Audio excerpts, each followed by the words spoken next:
Hello, hello. Remember I told you last night we talked last night for a reason? The alignment, baby. The alignment. Yeah, and you know it and you feel it. And I'm telling you, when you had your story, it totally caught my eye. And there's like so much more to you that I really want to explore, like, so tell us, like, Ashton, what is it that you broke up with in the past many times in different ways that made you like be the boss of your life today? I mean, your journey is very fascinating. Like, just like by talking to you last night a little bit in summary, I'm telling you, like, it really touched my heart. Like, what you're doing is really beautiful. Tell us a little bit more about you. Yeah. Do you want me to answer that question, or do you just want to know about me in general right now? Whatever you want, go with the flow. So I guess I can tell you where I'm at now. Post shedding of a lot of breakups, right? And I love how you framed that. By the way, I just want to briefly touch on the fact that you framed it in a way that it's not just breakup with a human. You're breaking up with patterns. You're breaking up with places. You're breaking up with the way you think.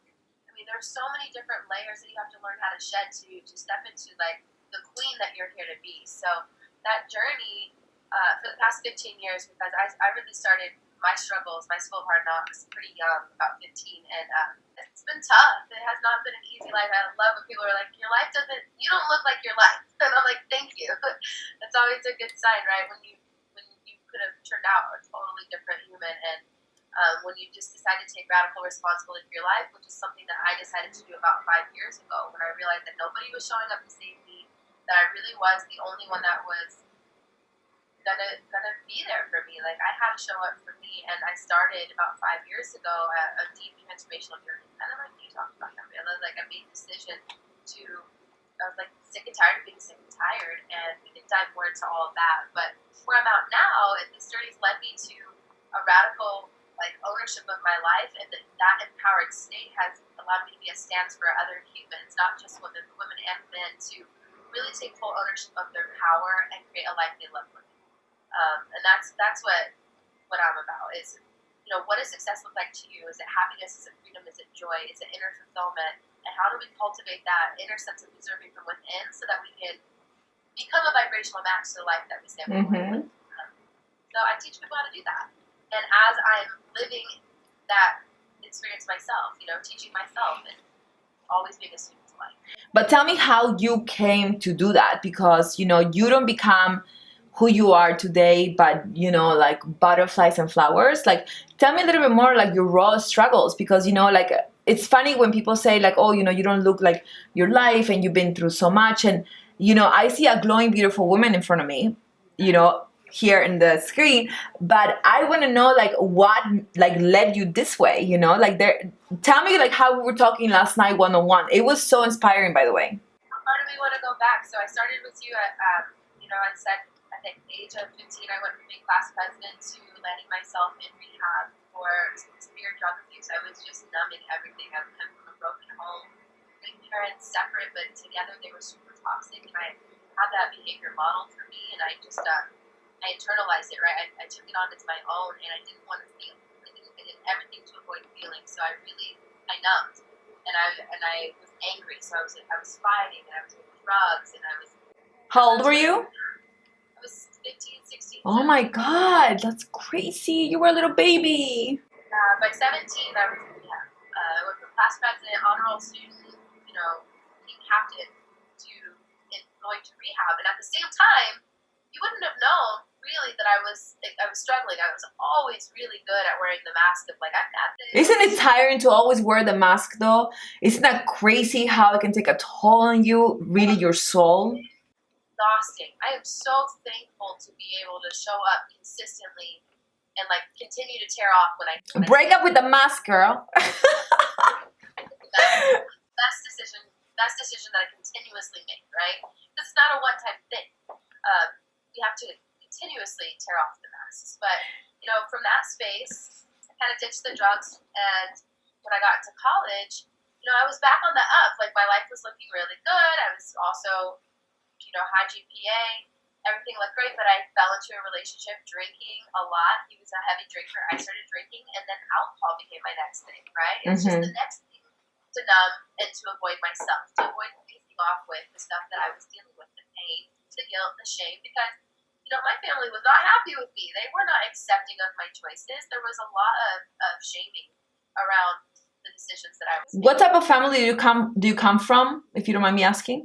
My dad's Hispanic and my mom is Anglo. Are they conservative? Are they educated, culture? Like, are they open? Are they loving?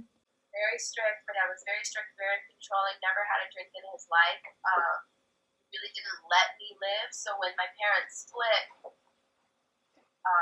I just got wild, right? I chose to live with my mom, and that she was dealing with her own grief of losing her family.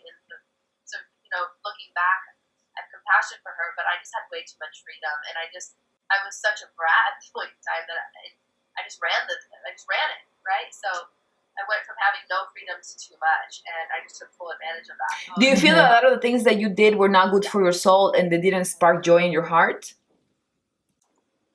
Yes and no. I think that I've always been kind of an adventuress, and I did follow my bliss. Mm-hmm. I think I'm good at that. I just think that I did it very recklessly, without a lot of caution. I love the way you put it, very recklessly.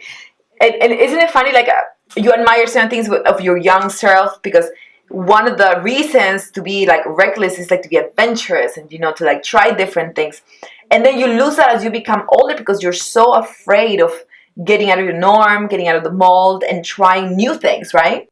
Well, it's self-trust too. It's like trusting yourself to even be able to make good decisions after you've been reckless. Mm-hmm. So in business, that's been a huge stretch for me to be able to get outside my comfort zone with self-trust again, to say, like, it's okay to take risks. It's not, you're not your old self. It's okay to take risks. So, all that to say, it just kept spiraling. Landed in jail a couple times. Got slipped a daybreak drug. I cannot believe you will end up in jail. This is crazy to me. Can you elaborate on that? Because that's like it blows my mind. Yeah, though, obviously the typical college stuff, underage drinking. I did get into. You ended up in jail like that? Like, I can't imagine a police officer putting you in jail. Like, what the fuck? The whole street got to imagine it one time. I got slipped a date rape drug, and I had an adverse reaction, and I had a very traumatic experience. I mean, like, bad. Where I almost had PTSD from officers because it was so bad. And I remember waking up thinking that I had gotten like a PI from, like, I slipped and fell, and I didn't remember. And when I read the police report, I was like, what? How did this happen? I had only had 2 drinks with my brother. They found out that I was slipped a date rape drug. It's actually a horse tranquilizer called ketamine, and I had adverse reaction and totally spazzed. And at this point in time, I'm a first grade teacher. I'm like, I've got a 3.9 GPA in grad school. I'm a first grade teacher. So my life is back on track. I'm modeling. I'm working at ESPN parties, meeting Tim Tebow, Aaron Rodgers. Like, I'm having the time of my life, thinking everything's good. And then, boom, life humbled me right there again. Like, it was just like, I thought I had made this stretch, and then my family, of course, was like, well, she's right back where we thought she was. Like, everything that I had done to work myself to that point, everybody was like, nope, you haven't changed a thing. And it was totally out of my control.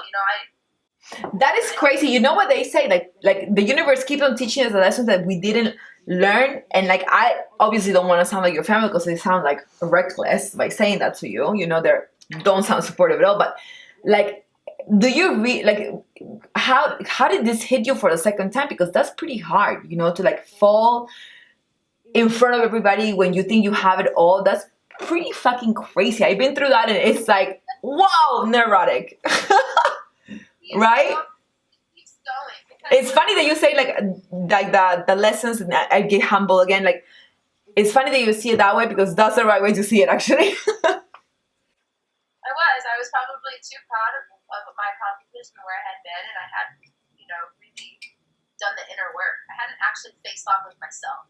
I hadn't broken up with the things that I needed to break up with, as far as my belief systems. And it just got worse, babe. It got worse because at that point I believed it. I bought into what people were saying. I believed that I was worthless. I believed that I was a hot mess, an F up, and I just owned that belief system. So then, I went from having that type of lifestyle to landing myself in a relationship with a guy who I didn't really know, and I convinced him to move out to Texas.